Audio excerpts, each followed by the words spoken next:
40 ஆண்டு கால பொது வாழ்வில் பல்வேறு போராட்டங்களில் ஈடுபட்டு பலமுறை சிறைக்கு சென்ற எங்களுக்கு அஞ்சான் குஞ்சான்களை வைத்து அறிக்கை விடுவது, யூடியூபில் வீடியோ போடுவதெல்லாம் கூடாது என தமிழக வெற்றிக் கழகத்தினருக்கு தமிழக வாழ்வுரிமை கட்சி தலைவர் வேல்முருகன் எச்சரிக்கை விடுத்துள்ளார். கடந்த 2 தினங்களுக்கு முன்பாக சேலத்தில் 500க்கும் மேற்பட்டவர் பல்வேறு கட்சிகளிலிருந்து விலகி எமது தமிழக வாழ்வுரிமை கட்சியில் இணைப்பு விழா ஒன்று நடைபெற்றது. அந்த இணைப்பு விழாவில் சுமார் 1.25 மணி நேரம் நான் பேசினேன். அந்த பேச்சில் தமிழ்நாட்டினுடைய பல்வேறு விடயங்களை குறித்து நான் பேசினேன். அது எல்லாம் பேசுபொருளாக மாறாமல்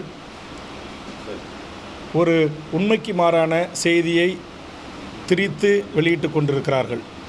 அதாவது நடிகர் திரு விஜய் அவர்கள் கட்சி தொடங்கிய போது ஒரு தமிழனாக அந்த கட்சியை வரவேற்றுவேன் நான்.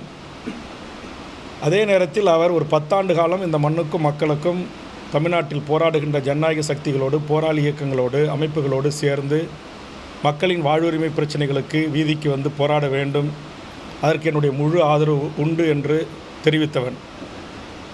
அதே திரு ரஜினிகாந்த் அவர்கள் அரசியலுக்கு வருகிறேன் என்று அறிவித்த போது அவரை மிக கடுமையாக நான் எதிர்த்தவன். பல்வேறு விடயங்களிலே அவருக்கு மிக கடுமையான விமர்சனங்களை முன்வைத்தவன். ஆனால் அதுபோன்ற எந்த ஒரு விமர்சனத்தையும் நான் திரு நடிகர் விஜய்க்கு வைக்கவில்லை. காரணம், அவர் ஒரு தமிழர், வரட்டும், மக்களுக்கு அரசியல் செய்யட்டும். ஆனால் எடுத்த உடனே நான் சட்டமன்றத்துக்கு தான் செல்வேன் என்கிற அந்த அறிவிப்பில் எனக்கு உடன்பாடு இல்லை. உள்ளூராட்சி தேர்தல்களில் நிற்கட்டும், நகரசபை தேர்தல்களில் நிற்கட்டும், சட்டமன்ற நாடாளுமன்ற தேர்தல்களை சந்திக்கட்டும், ஒரு 10 ஆண்டு காலம் இந்த மண்ணுக்கும் மக்களுக்கும் போராடட்டும். அதற்கு பிறகு வெகு மக்களிடத்திலே சென்று எனக்கு வாக்களியுங்கள் என்று கேளுங்கள். திரைத்துறையில் நடித்து முடித்துவிட்டு ஒரு கிட்டத்தட்ட ஒரு 30-35 ஆண்டு காலம் திரைத்துறையில் நடித்து தன் இளமை காலம் முழுவதும் பொருளீட்டி சம்பாதித்துவிட்டு தற்போது அரசியலுக்கு வருகிறீர்கள், வரவேற்கிறோம். ஆனால் வந்த உடனே நேராக நாங்கள் செயின் சார்ஜ் கோட்டைக்கு தான் போவோம்னு சொல்கிறீங்களே, ஏன் உள்ளூராட்சி, நகராட்சி, மாநகராட்சி பதவிகளுக்கு போக மாட்டிங்களா என்கிற அரசியல் ரீதியான விமர்சனங்களை நான் முன்வைத்திருக்கிறேன்.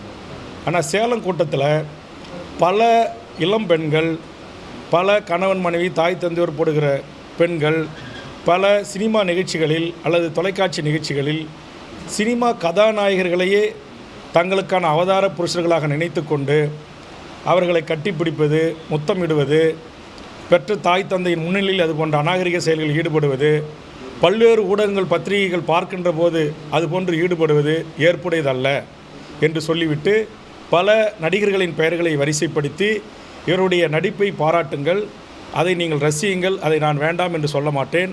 ஆனால் பெற்றோர்களாகிய நீங்கள் இதுபோன்று நீங்கள் பெற்று வளர்த்து ஆளாக்கிய குழந்தை செல்வங்களை, பெண்களை, குறிப்பாக பெண்களை நீங்கள் இதுபோன்று அரிதாரம் பூசிய சினிமாக்காரர்களிடம் நீங்கள் அதிக அட்வான்டேஜ் எடுத்துக்கொள்வதற்கு அனுமதிக்கக்கூடாது. இது தமிழுடைய பண்பாடு அல்ல, நாகரிகம் அல்ல. நம்முடைய தமிழர்களுக்கென்று பண்பாடு இருக்கிறது, நாகரிகம் இருக்கிறது, தொன்மை இருக்கிறது என்கிற அடிப்படையில் பல கருத்துக்களை கூறினேன். அதிலே சிலர் ஏற்கனவே வாழும் காமராஜர் என்றும் வருங்கால காமராஜர் என்றெல்லாம் விஜயை ஒப்பிட்டு பேசியதற்கு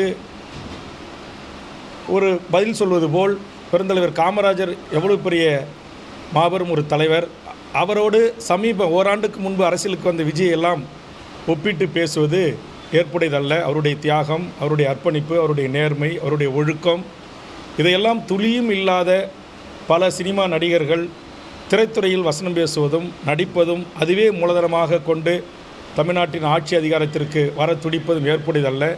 இந்த நாட்டில் எத்தனையோ மக்கள் இயக்கங்கள் இருக்கிறது, போராளி இயக்கங்கள் இருக்கிறார்கள். இந்த மண்ணுக்கும் மொழிக்கும் இனத்திற்கும் தன் வாழ்வை அர்ப்பணித்தவர்கள் இருக்கிறார்கள். 10 ஆண்டு 15 ஆண்டு சிறை சென்றவர்கள் இருக்கிறார்கள். தூக்கு தண்டனை வரையிலும் தமிழ்நாடு விடுதலைப்படை உள்ளிட்ட தமிழ் தேசிய இயக்கங்கள் சந்தித்தவர்கள் இருக்கிறார்கள். ஆக நம்முடைய தமிழக மக்களாகிய நீங்கள் ஒரு விழிப்புணர்வு பெற வேண்டும். இந்தியாவில் பிரிதொரு எந்த மாநிலத்திலும் இல்லாத ஒரு மோகம், சினிமா மோகம் உங்களை ஆட்படுத்துகிறது. ஆதலால் என் தமிழ் சமூகம் விழிப்புணர்வு பெற்ற ஒரு சமூகமாக நீங்கள் இருக்க வேண்டும். கலையை கலையாக பார்க்க வேண்டும், நடிகரை நடிகராக பார்க்க வேண்டும். அவருடைய சிறந்த படங்களை பாராட்டுங்கள், ஊக்குவியுங்கள். அதை தவிர்த்துவிட்டு பாலபிஷேகம் செய்வது, இன்றைக்கி எத்தனையோ மருத்துவமனைகளில் 1 லிட்டர் பால் இல்லாமல் குழந்தைகள் அவஸ்தைப்படுறாங்க. 1000 லிட்டரில் போய் பாலபிஷேகம் செய்வது, கட் அவுட்டுக்கு பாலபிஷேகம் செய்வது, இது போன்ற மோசமான பண்பாட்டு சீரழிவுகளை செய்யாதீர்கள். இது தமிழ் சமூகத்தினுடைய மரபில் இல்லாத ஒரு விடயத்தை இங்கே சினிமா துறையில் புகுத்துகிறீர்கள். இது புகுத்தாதீர்கள்.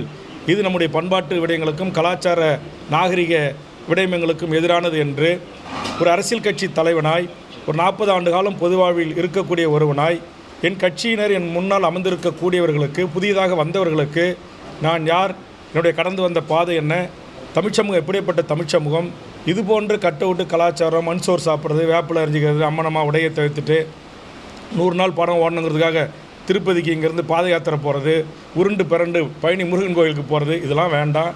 உங்களை பெற்று வளர்த்து ஆளாக்கிய தாய் தந்தருக்கு உங்களுடைய பிறந்த நாளில் என்றைக்காவது போய் அவர்கள் காலை தொட்டு வணங்கி வாழ்த்து பெற்றிருக்கிறீர்களா? ஆனால் எதுக்கு நீங்கள் பாலாபிஷேகம் செய்கிறீங்க? எதுக்கு ஒரு சினிமா நடிகருக்காக இப்படி நான் விடிய கிளம்புற 3 மணிக்கு வந்தேன், நேற்று முதல் நாளே வந்தேன், என் தலைவனை பார்க்க காத்திருக்கிறேன், நான் தவம் கிடக்கிறேன், அவரை பார்த்து அவர் அப்படியே நேராக அவரை கட்டிப்பிடிச்சு ஒரு முத்தம் கொடுத்தா போதும், என்னுடைய வாழ்நாள் பயனை நான் அடைந்து விட்டேன் என்று பத்திரிகை ஊடகங்களில் தொலைக்காட்சி விவாதங்களிலே சில பெண்கள் பேசுகிறார்கள். அப்படி பேசுவதை அனுமதிக்கக்கூடாது. இது நம்முடைய பண்பாடு இல்லை, கலாச்சாரம் இல்லை.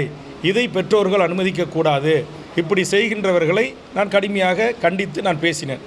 ஆனால் இதற்கு ஒரு மணி நேரம் 40 நிமிடம் என்னுடைய உரையை முழுவதுமாக கேட்காத சில அறகுறை வேக்காடுகள் எங்கள் தளபதியை பற்றி பேசிவிட்டாய், நீங்கள் உடனடியாக மன்னிப்பு கேட்க வேண்டும் என்று கூக்குரலிடுவது, அறிக்கையிடுவதெல்லாம் இங்கு வேண்டாம்.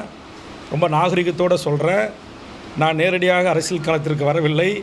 என்னுடைய வாழ்வு என்பதே ஒன்றிய அரசை, ஆதிக்க அரச பயங்கரவாதத்தை எதிர்த்து தனிநாடு கோரிய போராளி இயக்கங்களோடு என்னுடைய இளமைக்கால வாழ்வு தொடங்கியது. என்கிட்ட வந்து வேல்முருகன் மன்னிப்பு கேட்கணும்னு சொல்கிறது, அஞ்சாங்குஞ்சான்களை விட்டு அறிக்கை விட சொல்கிறது, ட்விட்டரில் பேசுகிறது, யூடியூப்பில் விட்டு பேச வைக்கிறது, இதையெல்லாம் நிறுத்தி கொள்ள வேண்டும். நீங்கள் எந்த கட்சியினராக இருங்க, எந்த நடிகனுக்கு ரசிகர் மன்ற தலைவராக இருங்க, ரசிகர்களாக இருங்க, அதை பற்றி எங்களுக்கு கவலை இல்லை.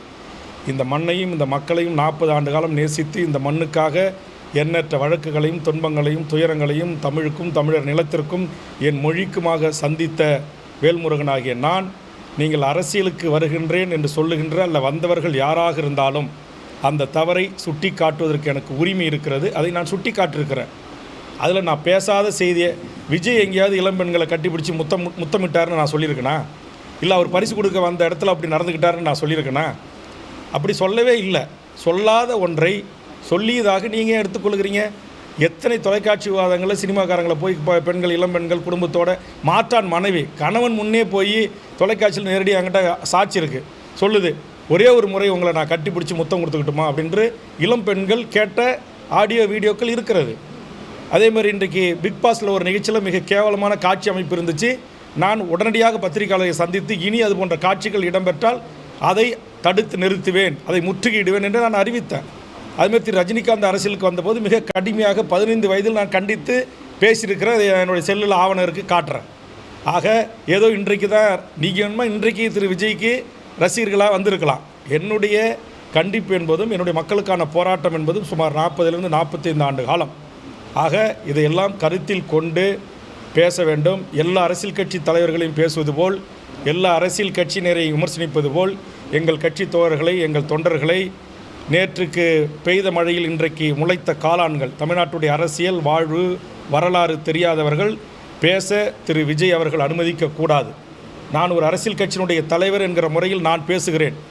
உங்களுக்கு என் பேச்சின் மீது எதிர்ப்பு இருந்தால், ஆட்சேபனை இருந்தால், இதே போன்ற ஒரு பத்திரிகையாளர்களை சந்தித்து வேல்முருகன் இப்படி அவதூறான கருத்துக்களை பேசியிருக்கிறார், தவறான கருத்தை பேசியிருக்கிறார் என்று திரு விஜய் அவர்கள் பத்திரிகையாளர்களை சந்திப்பை நடத்தி கேள்வி கேளுங்கள். நான் சந்திக்க தயாராக இருக்கிறேன். நான் ஒவ்வொரு நாளும் பத்திரிகையாளர்களை சந்தித்து வருகிறேன்.